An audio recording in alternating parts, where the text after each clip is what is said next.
புதிய சட்டத்தின்படி வக்ஃப் வாரிய உறுப்பினர்களை நியமிக்க இடைக்கால தடை விதித்துள்ள உச்சநீதிமன்றம் நிலம் கையகப்படுத்துதல், உறுப்பினர்கள் நியமனம் ஆகியவற்றில் தற்போதைய நிலையை தொடர வேண்டும் என்று உத்தரவிட்டுள்ளது.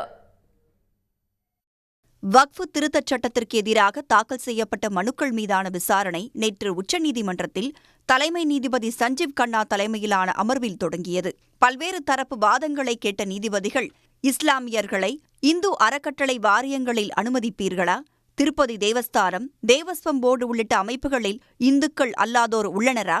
வக்ஃப் சொத்து எது என்பதை ஆட்சியாளர்கள் முடிவு செய்வது நியாயமா என்று ஒன்றிய அரசு தரப்பு வழக்கறிஞரிடம் சரமாரியாக கேள்வி எழுப்பினர்.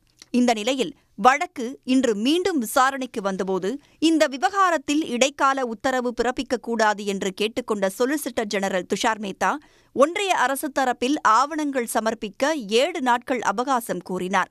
அப்போது பேசிய தலைமை நீதிபதி, முழுமையாக எந்த உத்தரவும் பிறப்பிக்கவில்லை என்றும் அதேவேளையில் சம்பந்தப்பட்ட தரப்பு பாதிக்கப்படக்கூடாது என்பதால் இடைக்கால உத்தரவை பிறப்பிக்க உள்ளதாக கூறினார்.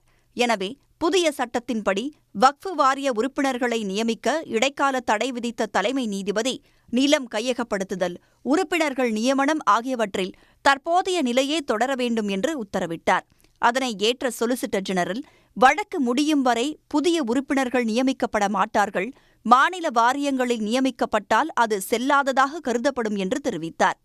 ஒன்றிய அரசு நாங்கள் தொடர்ந்த வழக்கிற்கு பயந்து எந்த இடைக்கால உத்தரவும் நீதிமன்றம் பிறப்பித்துவிடும் என்ற ஒரு அச்சத்தில் அவர்கள் தானாகவே முன்வந்து உச்சநீதிமன்றத்தில் நீதிமன்ற விசாரணைக்கு இருக்கும் வரை இந்த வக்ஃப் உள்ள சொத்துக்கள் எந்த விதத்திலும் தலையீடு இருக்காது, அதே போல் இந்த வக்ஃப் வாரியங்கள் மற்றும் வக்ஃப் கவுன்சில் இதில் எந்தவித மாற்றங்களையும் தாங்கள் செய்யப்போவதில்லை என்று நீதிமன்றத்தில் உறுதிமொழி அளித்திருக்கிறார்கள்.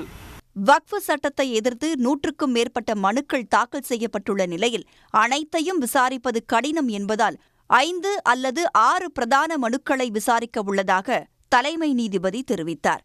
இது தொடர்பாக ஒன்றிய மற்றும் மாநில அரசுகள் வக்ஃப் வாரியம் 7 நாட்களில் பதிலளிக்க உத்தரவிட்டு வழக்கு விசாரணையை மே 5ஆம் தேதிக்கு ஒத்திவைத்தார். உடனுக்குடன் செய்திகளை தெரிந்து கொள்ள சன் நியூஸ் பெல் ஐகானை கிளிக் பண்ணுங்க.